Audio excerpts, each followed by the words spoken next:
اوعى تشتري ادويه التخسيس اللي على النت دي قبل ما تتفرج على الفيديو ده عشان ما يحصلكش زي اللي حصل لعبد العظيم. عبد العظيم مين؟ واحد صاحبي ما تعرفوش. عبد العظيم ما كانش يعرف 5 حاجات عن الحبوب اللي بتتباع على النت.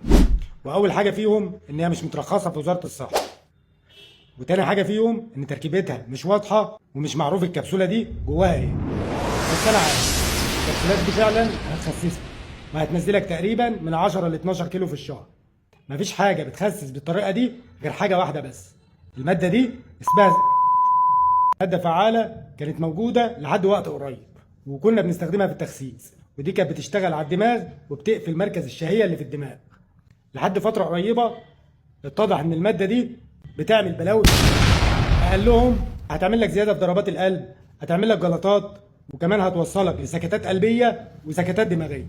عشان كده كل وزارات الصحه حوالين العالم سحبت الماده دي من السوق. فالادويه دي مليانه من الماده دي. فلو انت مستغني عن عمرك وحابب تجرب، جرب بس على مسؤوليتك انت. كمان انا شفت بعيني بعض الناس بتقعد بالثلاث والاربع ايام ما بتنامش لحد ما يجولك الصيدليه عينهم فيها جحوظ، تحس ان زومبي داخل لك الصيدليه. وده لان الادويه دي بتحتوي على 600 مللي جرام من القهوه، يعني كانك شربت 10 كوبايات اسبريسو ورا بعض. فيا صاحبي لو عايز تخس وحد عرض عليك الحبوب دي اوعى تاخدها منه، لان هو كده بيموتك.